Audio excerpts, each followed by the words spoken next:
बहुत समय पहले की बात है। असम के एक गांव में एक बुजुर्ग व्यक्ति रहता था। उसका एक बेटा था।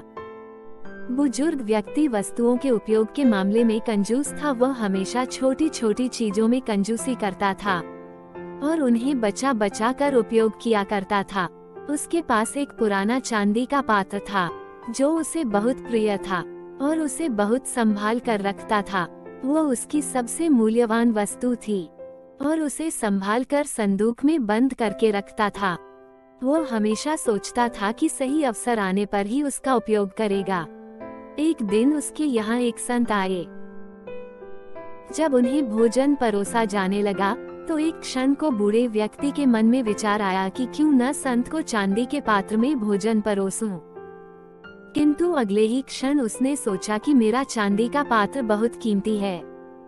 गांव-गांव भटकने वाले इस संत के लिए उसे क्या निकालना। जब कोई राजसी व्यक्ति मेरे घर पधारेगा तब यह पात्र निकालूंगा।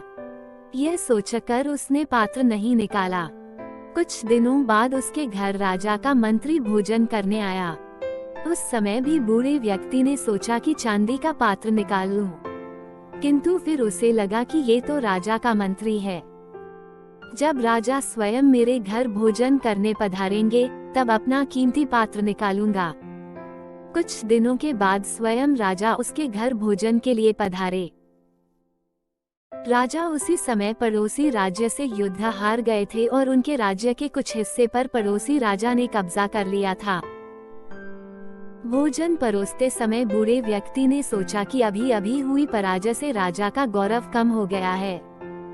मेरे पात्र में किसी गौरवशाली व्यक्ति को ही भोजन करना चाहिए। इसलिए उसने चांदी का पात्र नहीं निकाला। इस तरह उसका पात्र बिना उपयोग के पड़ा रहा। एक दिन बूढ़े व्यक्ति की मृत्यु हो गई। उसकी मृत्यु के बाद उसके बेटे ने उसका संदूक खोला। उसने उसे काला पड़ चुका चांदी का पात्र मिला। उसने वह पात्र अपनी पत्नी को दिखाया और पूछा, इसका क्या करें? पत्नी ने काले पड़ चुके पात्र को देखा और मुंह बनाते हुए बोली, अरे इसका क्या करना है? कितना गंदा पात्र है। इसे कुत्ते को भोजन देने के लिए निकाल लो।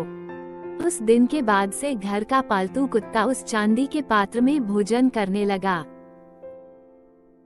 जिस पात्र को बूढ़े व्यक्ति ने जीवन भर किसी विशेष व्यक्ति के लिए संभाल कर रखा, अंततः वह सिर्फ एक जानवर को खाना खिलाने में काम आया। कहानी से सीख। किसी वस्तु का मूल्य तभी है जब वो उपयोग में लाई जा सके। बिना उपयोग के बेकार पड़ी कीमती वस्तुओं का भी कोई मूल्य नहीं। इसलिए यदि आपके पास कोई वस्तु है तो यथा समय उसका उपयोग कर लें।